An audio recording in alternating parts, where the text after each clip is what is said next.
Hey guys, it's quite sunny here today. I can hardly see a thing right now. When I look up, when I look down, I'm fine. I can see what I'm doing, but I can't see anything looking at the screen right now. It's so bright. Um, but today I am just spending some time out in the garden, and I've decided I'm going to release the herbs. What do I mean by that? This is our herb patch all along the fence here. I'm really proud of this patch of the garden. It's like my favorite patch. I just feel so happy seeing the herbs growing, and like I have time here and time there and time over here and time over there, and it's so beautiful, and it's flowering and getting all lush and starting to fill in, and it's beautiful. And then I also have stuff in the pots, and you'll notice that a lot of these pots, they have this chicken wire on them. And the reason for that is some might think along the lines of tomatoes. You do a cage so they have more support and they grow more upright. And yes, that has shown to be a result of caging them. But the reason we initially caged them was because at the time that I was setting up my herb garden, we also set up our little duck nursery back here. And sometimes we would let the ducklings come out of their nursery and just free range. And the idea was they would help eat all the weeds in this area. But eventually they tore down the silt fencing and started invading the garden. And they did it over here, and they would come at my herbs and they'd eat the sage and they'd eat the rosemary or the oregano and the rosemary and different things. And my plants were still small then, and they couldn't hold up to the attack. So we caged them with this chicken wire, and it's got some sort of plastic coating on it. I'm not sure exactly what you call that, but anyways, it protects the chicken wire so it doesn't rust easily. And it's worked. It's worked great.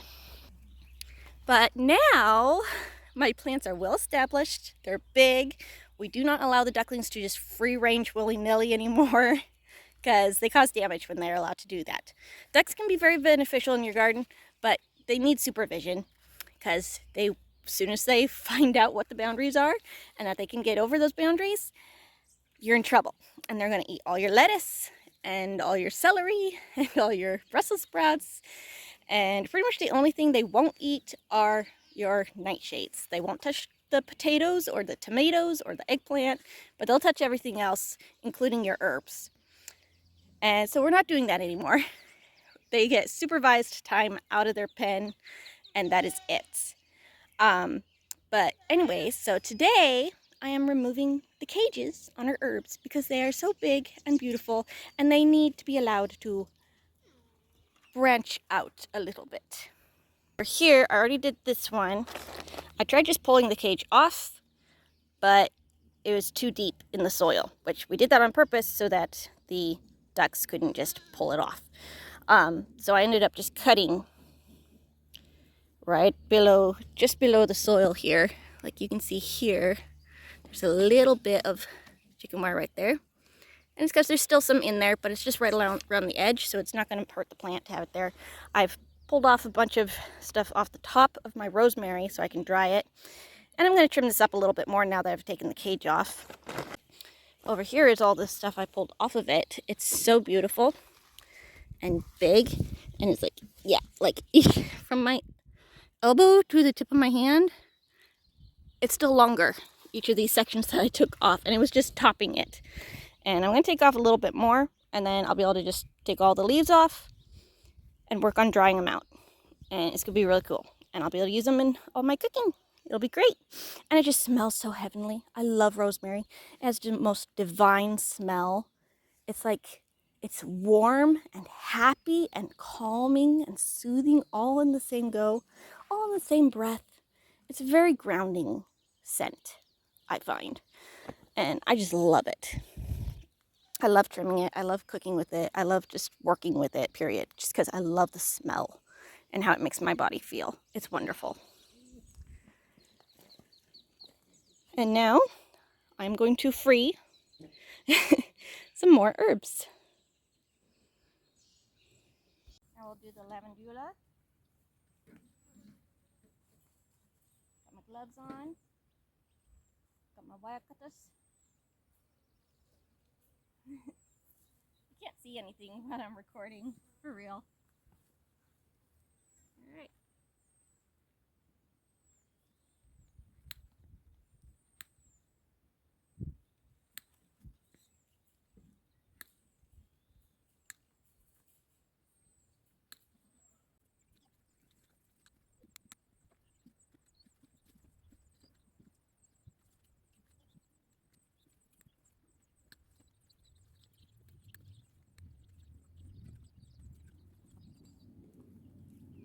Okay. And that comes up the top. Oh, got one more spot.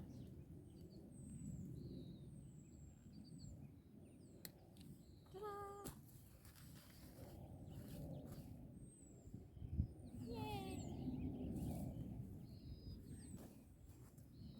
Hi guys. So, something I do want to mention. Hey goodies. That's Lightning and her mama Jam right there. They're very social goats. They love to say hi and look for weeds. They always come and watch me when I'm in the garden because they know I'm going to toss weeds over the fence for them. So anyways, when I trimmed this chicken wire, I come down to the bottom and basically you know it's always got these little twists and joints with the different wire. I want to make sure you're able to see this good. Yeah, so the different twists and joints. So I try to trim just above the joint. That way I end up with loose wire like this on the ends of the section I'm cutting off. But the wire that is still in the soil is just going to have a nice loop. It's going to keep the loop. It's not going to have loose wires that I can cut myself on later. So it's just got a nice smooth rolling top around the edge. And it's just inside the top layer of soil. So then that way I can still go in and work the soil later and add new soil to it or even dump out the old soil as I need to. But I'm not going to catch myself on loose wires like this and hurt myself. Also, it's still in a loop, so I can totally reuse this for something else later. I could even put myself in prison if I'm naughty. Our herb patch that we've been working on, we have our lavender. It's very happy. It'll get nice and fluffy and rounded now. That is some thyme that I had bought in that little pot there, but I waited too long to plant it and it may be beyond coming back to life. So we'll see. I might need to go back to Sagawa's and get a new one. It's really cool because it actually grows up into a nice little shrub ball rather than just creeping. It's really cool. And then this is another thyme with a very soft purplish flower. It's very pretty. And chives, which the goats ate. And some scabiosa. And then you see these little bits of greens along the fence. That's marigolds. They should be coming up pretty good by now. And then our sage that we just decaged and pruned up. More thyme and chives and more marigolds. And our oregano, which I decaged and then I trimmed it way down. So it'll be full of regrowth in just a few weeks. It'll be awesome. Got a good harvest so I can start drying leaves from that too. I say two because I also harvested from our rosemary plant. So I'll have 2 herbs I'm working on drying right now. And then more thyme. This is a chamomile plant. It's just a wild chamomile. So I've just let it continue to go there because I like chamomile. It's cool. And it's kind of drying on its own. So I might need to harvest it soon. I think I'll look up how to harvest seed from chamomile flowers. I think that would be really cool. Because then I can propagate more chamomile where I want it. That would be really awesome. More chives and more marigolds.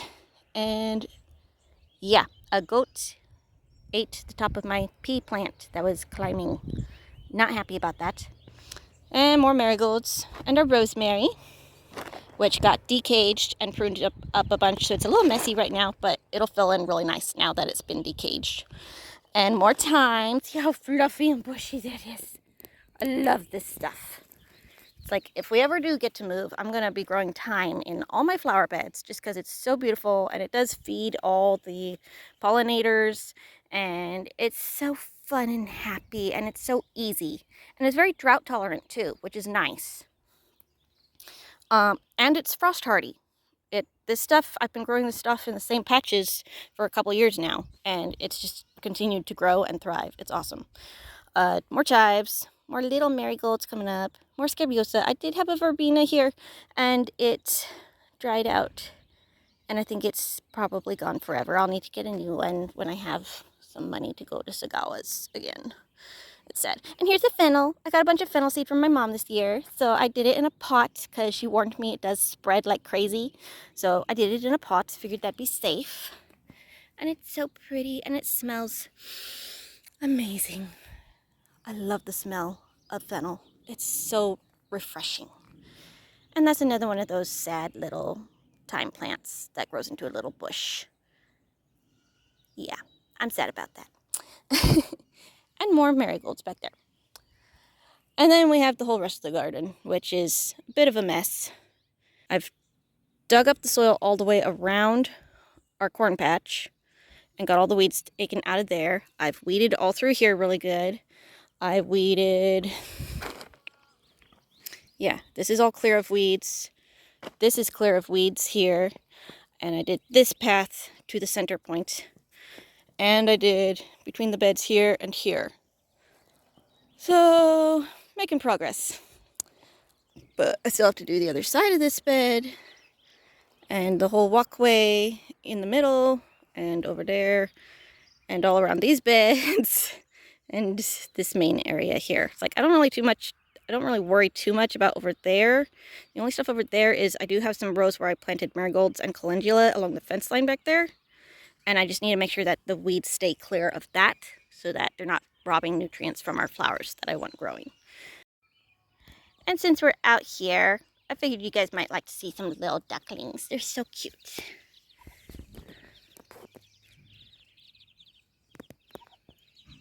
Itty bitty little babies. Get this mama, she's 1 year old. Muscovy mama, she hatched 12 ducklings from 14 eggs. And they're so itty bitty. They're adorable. Several blacks, a couple chocolates. I know for sure there's one blue. There might be a couple more. And then I think she has a couple lilacs in the mix too. It's really cool. Pretty babies. They're so tiny and they're like all over the place. I love it. Yeah, you can tell the incubator babies are a little older than the new ones because they're bigger. You can see there's one of our incubator babies. And that's one. And the other one's just having a little nap over there. They're so cute. Doing a good job, Mama.